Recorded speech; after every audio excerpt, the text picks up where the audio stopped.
విద్యావనంలో రాంబంధు సైనిక్పురి భవన్స్ ను పట్టి పీడిస్తున్న ఒకే ఒక్కడు పీఈటీ నుంచి వైస్ ప్రిన్సిపల్ గా పిల్లి రాము వైస్ ప్రిన్సిపల్ హోదాతో అధికార దుర్వినియోగం, ఉద్యోగులపై వేధింపులు, బలవంతపు తొలగింపులు, మరో మహిళా ఉద్యోగితో కలిసి దందాలు, నిబంధనలు పక్కన పెట్టి పోస్టులు, ప్రమోషన్లు, ఇక భవన్స్ ప్రతిష్టను మసకబారుస్తున్న అక్రమాలు, కమిటీలు ఉన్న నిర్ణయాలు మాత్రం ఒకరి చేతిలోనే. సైనిక్పురిలోని ఘన చరిత్ర కలిగిన భవన్స్ ప్రతిష్టకు ఒక వ్యక్తి అహంకార తలవంపులు చేస్తుంది. ఒకవైపు క్రమశిక్షణకు ఉన్నత విలువలకు మారుపేరుగా నిలిచిన ఈ విద్యావనం నేడు ఒకే ఒక్కడి అరాచక పాలనలో బందీ అయింది. ఇక చూద్దాం ఒకసారి. ఇది మనం నిన్న కూడా దీని గురించి ఒక ఆర్టికల్ చేసినాం. సో ఇది ముఖ్యంగా ఏంటంటే ఇది ఒక ప్రభుత్వ చారిటబుల్ ట్రస్ట్. సో దాని వెనుక కూడా ఇంత పెద్ద స్టోరీ నడుస్తుంది అంటే దానికి ఏదైతే ఒక one of the founder chairman ఉన్నారో కొన్ని అనారోగ్య కారణాల వల్ల ఆయనే విద్యా భవన్స్కి రాకపోవడం వల్ల సో మిగిలిన ఒక ఇద్దరు వ్యక్తులు మిగతా వాళ్ళందరినీ కూడా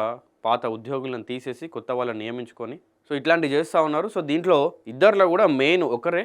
సో ఆ స్టోరీ కూడా మనం తెలుసుకునే ప్రయత్నం చేద్దాం. ఇంకా సైనిక్పూర్లోని ఘన చరిత్ర కలిగిన భవన్స్ ప్రతిష్టకు ఒక వ్యక్తి అహంకారం తలవంపులు తెస్తుంది.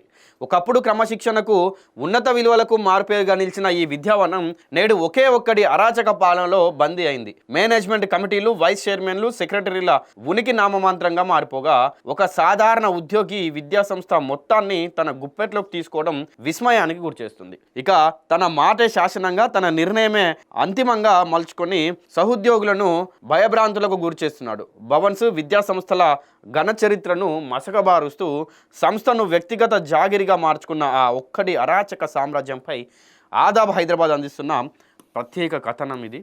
సో ఆ ఒక్కడే, అందుకే మనం ఒకే ఒక్కడనే ఆయనకు టైటిల్ పెట్టింది కూడా అందుకే.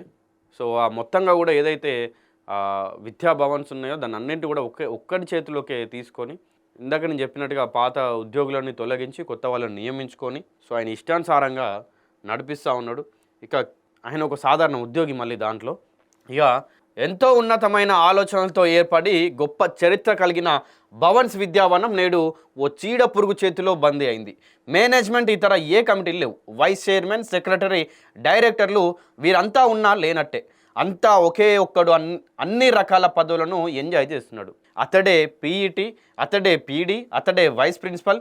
ఇదే కాదు, అతడు ఒక నియంతలా మారి ఉద్యోగులపై కూడా ప్రతాపం చూపిస్తున్నాడు. ఇక భవన్స్ అంటేనే పిల్లి రాము అంటేనే భవన్స్గా మార్చేశాడు. సైనిక్పురిలోని 50 ఎకరాల విశాలమైన భవన్స్ క్యాంపస్ను రాబందుగా మారి వెళ్తున్నాడు. సో అది మనం రాబందు అనకుండా ఇందాక రాంబంధు ఎందుకు అన్నాం అనేది మీకు ఇప్పుడు అర్థమైందన్నమాట. అతగాడి పేరు పిల్లి రాము.